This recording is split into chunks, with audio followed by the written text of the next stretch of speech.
କହିଲ ଦେଖି ପିଲାମାନେ ଆମ ଦେଶର ନାମ କ'ଣ? ଆମ ଦେଶର ନାମ ହେଉଛି ଭାରତ ହେଲା। ତାପରେ କହିଲ ଦେଖି ଆମ ରାଜ୍ୟର ନାମ କ'ଣ? ଆମ ରାଜ୍ୟ ନାମ ହେଉଛି ଓଡ଼ିଶା।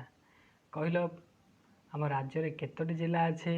ଆମ ରାଜ୍ୟରେ କେତୋଟି ଜିଲ୍ଲା ଅଛି କହିଲ? 30ଟି ଜିଲ୍ଲା ଅଛି। ତାପରେ କହିଲ ଦେଖି ଆମେ କେଉଁ ଭାଷାରେ କଥାବାର୍ତ୍ତା କରିଥାଉ? ନା ଆମେ ଓଡ଼ିଆ ଭାଷାରେ କଥାବାର୍ତ୍ତା କରିଥାଉ। ବୁଝିପାରିଲ ନାହିଁ ପିଲାମାନେ?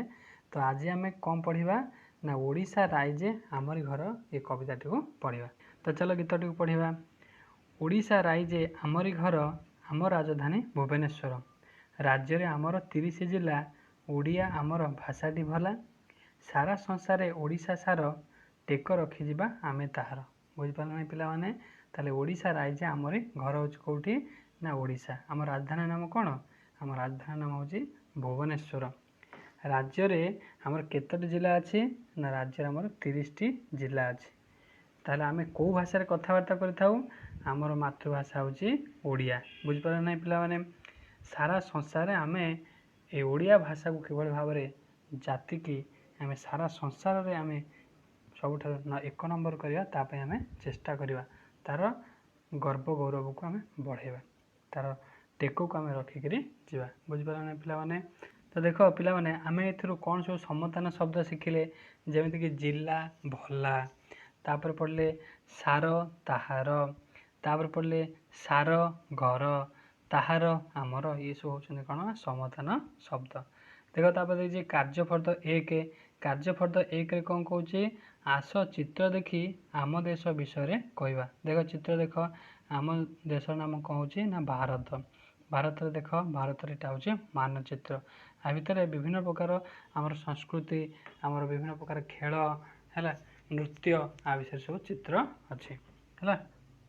ତାପରେ କହୁଛି ଉପର ଚିତ୍ରରେ କ'ଣ କ'ଣ ଅଛି ଦେଖି ତଳେ ଲେଖିବା। ଯେମିତିକି ବାଘ, ଓଡ଼ିଶୀ ନୃତ୍ୟ, ପଦ୍ମଫୁଲ, ବିଭିନ୍ନ ପ୍ରକାର ଚିତ୍ର ଅଛି। ତାକୁ କ'ଣ କରିବ? ଏଇ ଚିତ୍ର ଗୁଡ଼ାକର ନାମକୁ ଏଠି ଲେଖିବ। ତାଜମହଲ, ଏଠି 3ଟା ଲେଖା ହେଇଛି, ଆଉ ତୁମେମାନେ ଅଧିକା ଲେଖିବ। ତାପରେ କହୁଛି ପୂର୍ବ ପୃଷ୍ଠାରେ ଚିତ୍ରରେ ଭାରତର କେତେକ ପ୍ରସିଦ୍ଧ ଜିନିଷ ବିଷୟରେ କୁହାଯାଇଛି।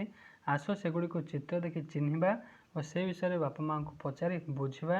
ସେହି ଚିତ୍ର ଗୁଡ଼ିକୁ ତଳେ ଥିବା ଖାଲି ଜାଗାରେ ଆଙ୍କିବା ଓ ରଙ୍ଗ ଦେବା ଓ ତାର ନାମକୁ ଲେଖିବା। ଯେମିତି ମୁଁ ତୁମକୁ କହିଲି, ଏଇ ଯେଉଁ ଭାରତ ମାନଚିତ୍ର ଦେଖୁଛ, ଆଧିରେ ବିଭିନ୍ନ ପ୍ରକାର ପ୍ରସିଦ୍ଧ ସ୍ଥାନର ନାମ ଅଛି, ପ୍ରସିଦ୍ଧ ଖେଳର ନାମ ଅଛି, ନୃତ୍ୟର ନାମ ଅଛି ହେଲା, ପଶୁପକ୍ଷୀଙ୍କ ନାମ ଅଛି। ତାକୁ କ'ଣ କରିବ?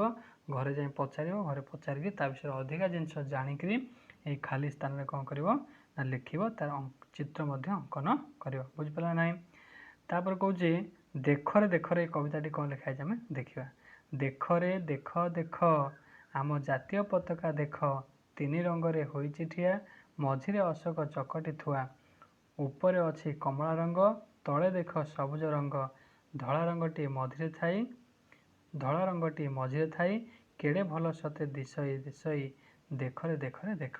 ବୁଝିପାରିଲ ନାହିଁ ପିଲାମାନେ? ତାହେଲେ ଆମ ଜାତୀୟ ରଙ୍ଗର କଲର କେମିତିଆ?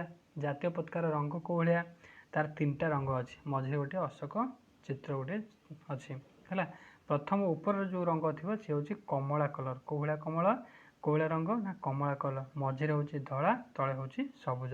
ଏ ହେଉଛି ଆମର କ'ଣ? ଜାତୀୟ ପତାକା। ବୁଝିପାରୁଛ ନାହିଁ? ତାପରେ ଦେଖ କାର୍ଯ୍ୟଫର୍ଦ୍ଦ 2 କ'ଣ କହୁଛି? ଆସ ଚିତ୍ର ଦେଖିବା, ପଢ଼ିବା, ଜାଣିବା। ଯେମିତି ଚିତ୍ର ଦେଖ, ଆମ ଜାତୀୟ ପଶୁର ନାମ କ'ଣ ହେଉଛି? ଆମ ଜାତୀୟ ପଶୁର ନାମ ହେଉଛି ବାଘ। ତାହେଲେ ଆମ ଜାତୀୟ ପଶୁର ନାମ କ'ଣ ହେଲା? ଜାତୀୟ ପଶୁର ନାମ ହେଉଛି ବାଘ। ଜାତୀୟ ଖେଳର ନାମ କ'ଣ? ଆମ ଜାତୀୟ ଖେଳର ନାମ ହେଉଛି ହକି। ଆମ ଜାତୀୟ ଖେଳର ନାମ କ'ଣ? ହକି। ତାପରେ କହିଲ ଦେଖି ଆମ ଜାତୀୟ ପତାକାର ନାମ କ'ଣ? ଆମ ଜାତୀୟ ପତାକାର ନାମ ହେଉଛି ତ୍ରିରଙ୍ଗା ପତାକା। ଆମ ଜାତୀୟ ପତାକା ନାମ ହେଉଛି କ'ଣ? ନା ତ୍ରିରଙ୍ଗା ପତାକା। କାହିଁକିନା 3ଟି ରଙ୍ଗ ଅଛି, ସେଥିପାଇଁ କୁହାଯାଏ ତ୍ରିରଙ୍ଗା ପତାକା। ତ କହିଲ ଦେଖି ଆମ ଜାତୀୟ ଫଳ ନାମ କ'ଣ? ଆମ ଜାତୀୟ ଫଳ ନାମ ହେଉଛି ଆମ୍ବ। ଆମ ଜାତୀୟ ଫଳ ନାମ କ'ଣ? ଆମ୍ବ।